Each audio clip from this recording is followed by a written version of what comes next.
بہت سی محنتوں کا نتیجہ انسان دیکھتا ہے کہ ضائع چلا گیا. میں نے 10 سال محنت کی، حاصل کوئی نہیں. یہ ثمرات کیا ہیں؟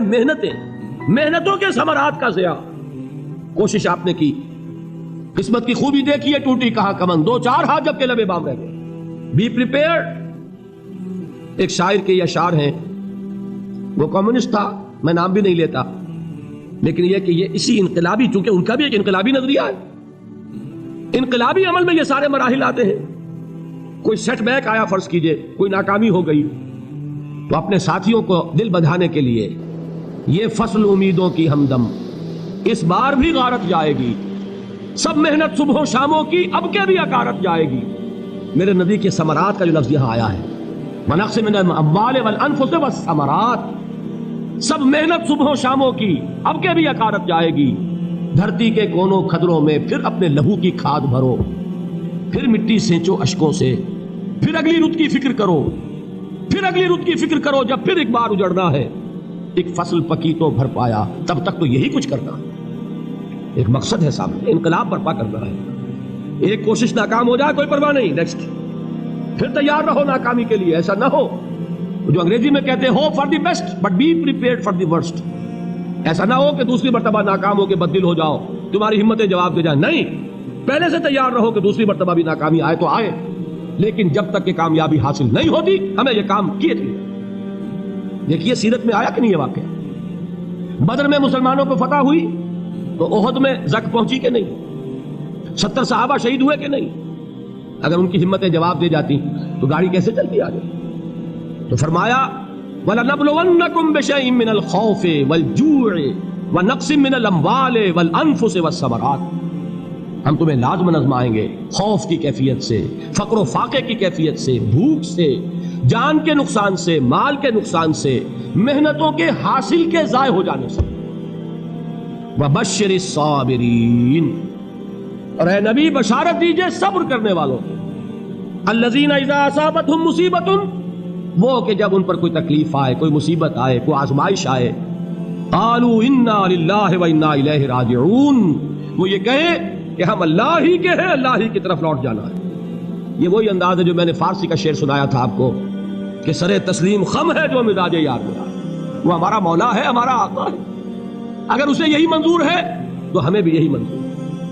میں نے تسلیم و رضا کی بات کی تھی نا، آپ کو کچھ شعر سنائے تھے. ایک شعر اور سنیے، اور یہ کس کا ہے؟ محمد علی جوہر کا. ایک مرتبہ جیل گئے، ان کی ایک بیٹی جوان بیمار ہوئی، فوت ہو گئی. باہر چھوڑا انگریز نے، جاؤ بھائی دفن کر دو بیٹی کو.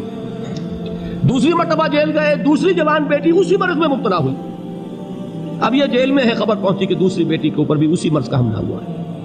ایک نظم لکھی ہے جس کا آخری شعر یہ ہے: تیری صحت ہمیں منظور ہے لیکن اس کو نہیں منظور تو پھر ہم کو بھی منظور نہیں. یہ ہے، جب تک یہ کیفیت نہ ہو اس میدان میں آدمی ثابت قدم نہیں رہ سکتا کہ میرے رب کو اگر یہ منظور ہے تو یہی مجھے منظور ہے. اور تیری صحت ہمیں چاہیے تو ضرور، لیکن ہمارے رب کو منظور نہیں تو ہمیں بھی منظور. راضی برضائے رب.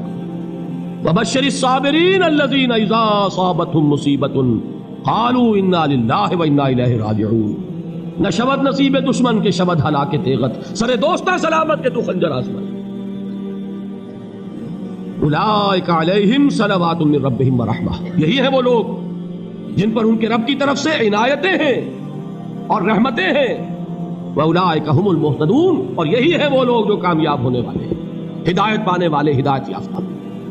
اسی سورہ بقرہ میں ذرا آگے چل کر، یہ تو ہے 20واں رکوع، 19واں رکوع، 21ویں رکوع کی پہلی آیت ہے: لَيْسَ الْبِرَّ أَن تُوَلُّوا وُجُوهَكُمْ قِبَلَ الْمَشْرِقِ وَالْمَغْرِبِ وَلَٰكِنَّ الْبِرَّ مَنْ آمَنَ بِاللَّهِ وَالْيَوْمِ الْآخِرِ وَالْمَلَائِكَةِ وَالْكِتَابِ وَالنَّبِيِّينَ وَآتَى الْمَالَ عَلَىٰ حُبِّهِ ذَوِي الْقُرْبَىٰ وَالْيَتَامَىٰ وَالْمَسَاكِينَ وَابْنَ السَّبِيلِ وَالسَّائِلِينَ وَفِي الرِّقَابِ وَأَقَامَ الصَّلَاةَ وَآتَى الزَّكَاةَ وَالْمُوفُونَ بِعَهْدِهِمْ إِذَا عَاهَدُوا وَالصَّابِرِينَ فِي الْبَأْسَاءِ وَالضَّرَّاءِ وَحِينَ الْبَأْسِ.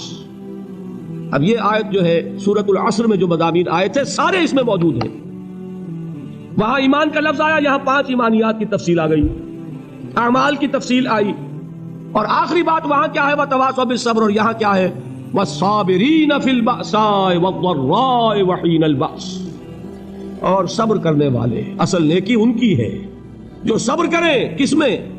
جنگ کے وقت، ذرائے باسائے، باسا کہتے ہیں فقر اور فاقہ، واحد آئے گا باس تو اس کے معنی جنگ، اور باسا جمع میں آئے گا تو فاقہ فقر بھوک، اور ذرائے جسمانی تکلیف ضرر، جسمانی تکلیفوں میں صبر کرنے والے، فقر اور فاقے میں صبر کرنے والے، اور جنگ کے وقت صبر کرنے والے، اولئک الذین صدقوا واولئک هم المتقون، یہ ہیں وہ لوگ جو صبر کرنے والے ہیں، یہ ہیں جو سچے ہیں، جو اپنے دعوے میں نیکی کے اور ایمان کے صادق ہیں، اور یہی وہ لوگ ہیں جو متقی ہیں۔ اگلی سورت ہے سورہ آل عمران، اس میں 2 لفظ آئے ہیں، آخری آیت، یا ایھا الذین آمنوا اصبروا وصابروا ورابطوا واتقوا اللہ لعلکم تفلحون۔ دیکھیے یہاں صبر اور صابر جو تعلق جوہد اور جہاد کا ہے وہی ہے صبر اور مصابرت۔ صبر ایک طرفہ عمل ہے،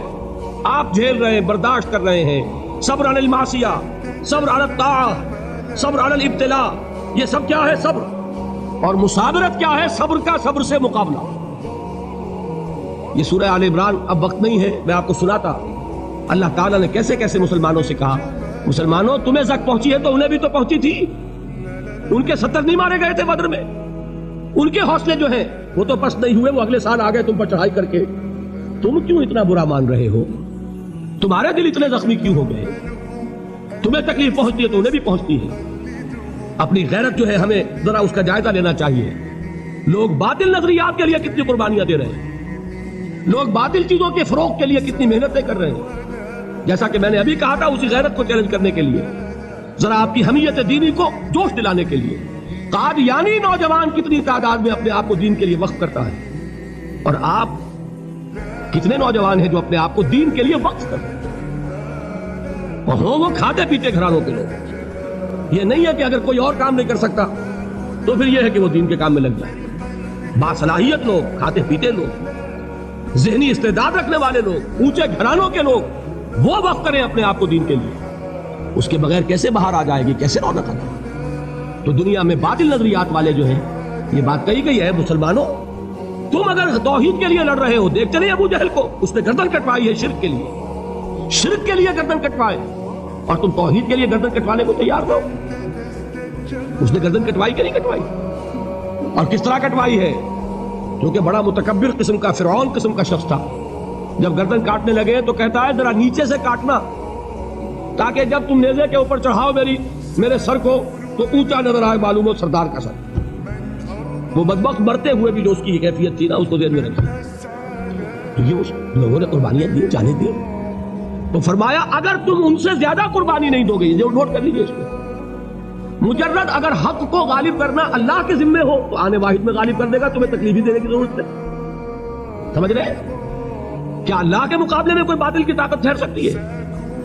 یہ تمہارے ایمان کا امتحان ہے، یہ تمہارے خلوص کی آزمائش ہے، یہ تمہارے امتحان کا ثبوت درکار ہے کہ اللہ تعالیٰ دیکھنا چاہتا ہے تم اس کے لیے اپنی جانیں قربان کرنے کو تیار ہو کہ نہیں، تم اس کے لیے تن من دھن لگانے کو تیار ہو کہ نہیں۔ اور یہ جان لو کہ اگر کفار اور مشرکین اور ملحدین اور باطل نظریات والے وہ جو کچھ قربانیاں اپنے باطل نظریات کے لیے دے رہے ہیں، ان سے زیادہ اگر تم نہیں دو گے تو حق غالب نہیں ہوگا۔ انہوں نے جو صبر کیا ہے اپنے باطل نظریات پر، اگر تم اس سے زیادہ صبر کا ثبوت نہیں دو گے اپنے اس حق پر تو حق غالب نہیں ہوگا۔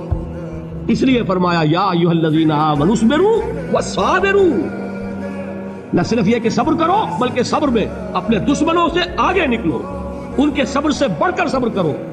ورابطوا، مرابطہ کہتے ہیں چوکس رہنا، ہوشیار، پہرا دو، ایسا نہ ہو کہ دشمن جو ہے غفلت میں تمہارے اوپر کوئی حملہ جو ہے کر بیٹھے۔